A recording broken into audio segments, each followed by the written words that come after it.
อยู่ไห้อยู่นาลวกผักแล้วนี่โอ้ลวกผักสลัดนี่ข้างหน้าเริ่มนี่หอยอีหยังก็มีเมิดพิเศษเนาะปลานี่ปลาข้างหน้านี่ยอดเลยอยู่ไห้อยู่นาเนาะโอ้ทงไห้ทงนากำลังเคี่ยวแล้วนี่โอ้ยนี่เทียงไห้เทียงนาได้นี่อยู่ทงไห้ทงนา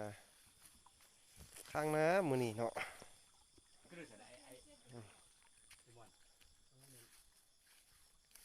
อยู่ไห้อยู่นาเลยพี่น้องเลย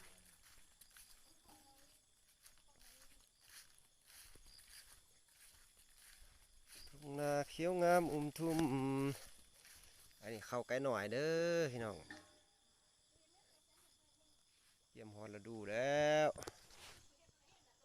ดูแลเที่ยงนะนั่นแหละเที่ยงหน่อยคอยใจ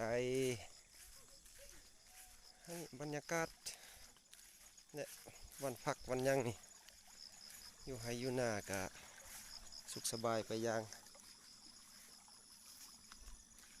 เนาะโอ้ยปลาหน่อยลายบลายนี่ข้างแฟดว้าสุดยอดนี่นะพี่น้องบรรยากาศกำลังข้าง กำลังข้างนี่ไปเบิ้ง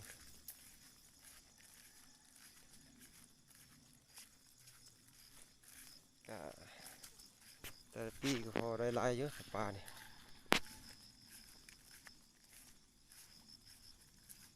ปลาหน่อยกำลังลงเนี่ยเก็บตามนี้ปลานะแต่ว่ากำลังลงอีกดิ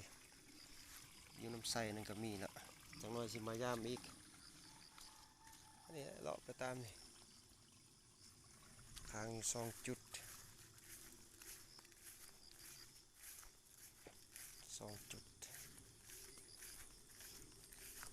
ทางนี้แห้งแล้วทางนี้แห้งแล้ว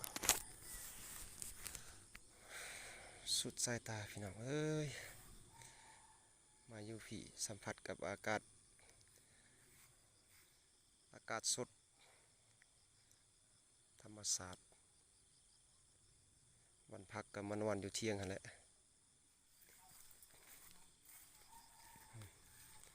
สุดสายตามื้อนี้ท้องฟ้าก็จิประมาณนี้แหละมืดอันนึงคือจะมีฝนตกนี่แหละบรรยากาศตอนเช้า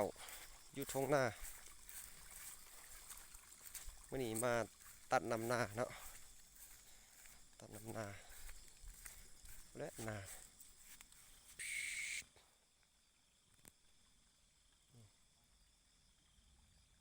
เมตรเลย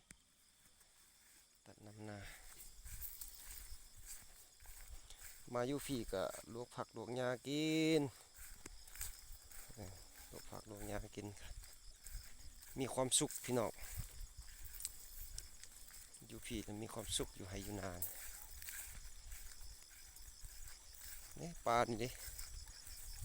ปลาเอาออกมาอันนี้คาดว่าจะเป็น